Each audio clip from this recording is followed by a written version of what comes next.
This question was asking you to draw a conclusion from the data and refer to means and standard deviation in your answer. Now, this was probably one of the worst answered questions on the whole paper, and I don't really get why, because you'd done all right, because there was another question about means and standard deviations and you'd done better on that one than on this one. Or maybe that's just my perception because this was a 4 marker and the other ones were 2 markers. I don't know, but a lot of people were getting confused by this question. So I'll go through it with you. The first line of this question is what conclusions might be drawn from the data. What that means is, what's it showing you? In terms of what we're investigating, what's it suggesting?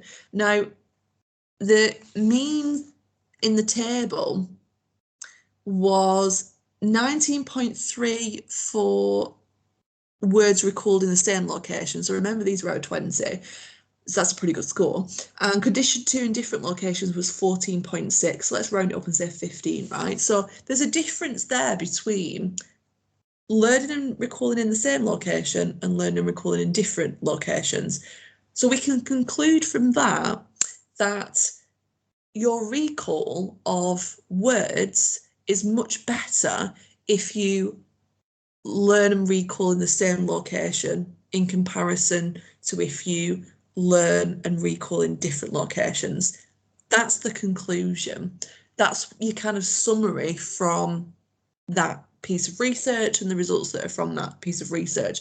And we always use the mean to determine what the differences are between conditions. So in this case, condition 1 and condition 2. So let's put this on the answer to begin with. And we'll start off by saying recall of words is significantly better when learnt and recalled in the same location compared to if learnt and recalled in different locations. That's the conclusion. That will get you 1 mark. Now, it does say in the second part of the question, or in fact, it does say in the first part, drawn from the data in the table. So we need to use some data in the table to support this conclusion. And we also need to refer to means and standard deviations. Now, they're a bit sneaky because they've not told you which one to refer to and how to refer to them, because they want to know if you know what the difference is between a mean and a standard deviation, which I don't think a lot of you do know the difference. So I'm going to reiterate it in this answer. But first off, we need to kind of support my conclusion. And as I mentioned, I was just talking about the means then, so I'm going to use those means from the table. This is suggested by the mean 19.3 for condition 1 being much higher than 14.6 for condition 2.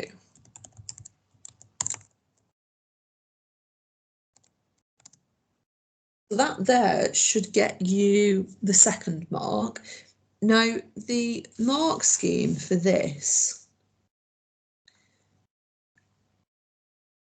the way that it is that you have to put that first point to then be able to get the 2nd mark. So it's and the mark scheme says plus. So if you don't have this first sentence, you can't get this 2nd mark, even if you've written this exactly as it is here.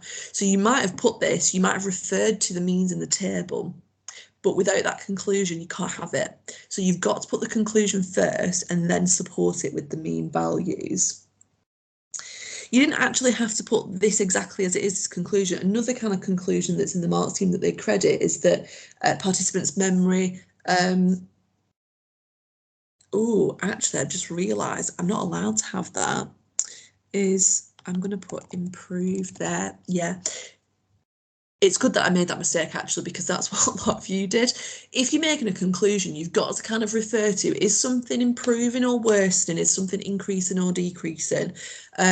You can't just say that one's better than the other. So that's a rookie error there that I just made, and you made it also. So this is probably beneficial that we've done this in real time. So make sure you make some reference to what's happening in the conclusion, and then when you talk about it being much higher in the second mark, then you're not kind of being repetitive on that, and it counts that second mark, not the first one.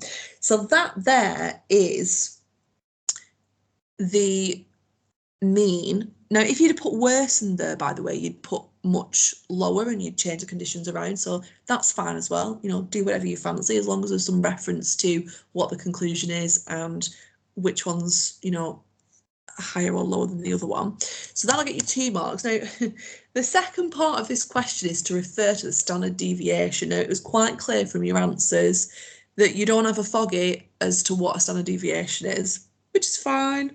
You know, this would be a good recap for you, but you do need to look at your notes because you were specifically taught this in detail, and we actually calculated it in class. So, you know, there should be some vague memory in there of you doing standard deviation. Some of you did get it right, so I was very, very impressed by you.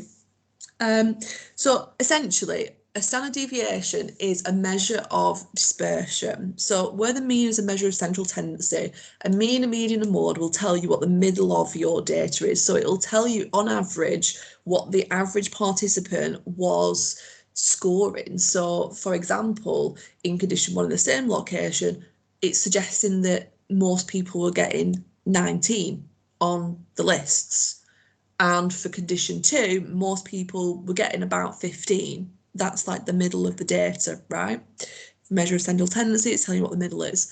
Now, a measure of dispersion, if you think of the word disperse, it means like how far away. So if you think of an air freshener, when it disperses scent, it goes far away from the air freshener. Imagine the air freshener as the mean or the median or the mode. It's dispersing away from that, right? And if you think of like dispersion, it's like the spread of the data, how spread out it is. Now, the reason why this is really important to have a look at when you're looking at data is because if you've got a standard deviation which is really high, then the suggestion is that you've got a lot of spread in your data, which means that there isn't a middle, there isn't an average that people are getting on that list, there isn't an average score that they're getting every time. Your participants are scoring all different kinds of scores, and actually there might be some outliers in the data because the standard deviation is so high.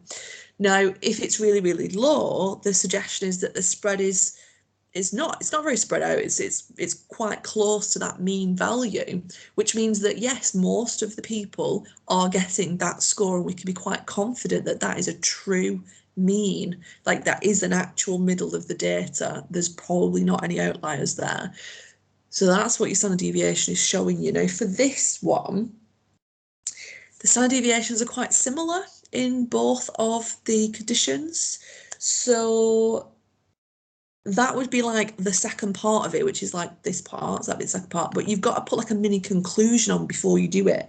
So with all standard deviation answers, the first sentence that you should be writing is about the spread of the data in the conditions. If you do that, then you can support it with the data in the tables. So essentially, you've just got to write the spread of performance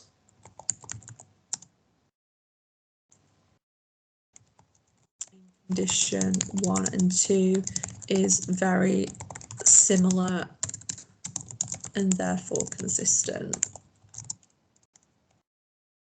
is suggested by the standard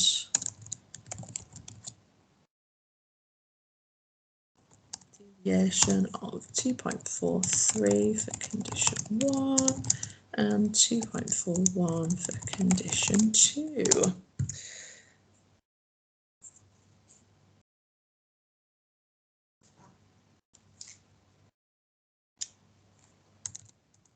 Which are very similar.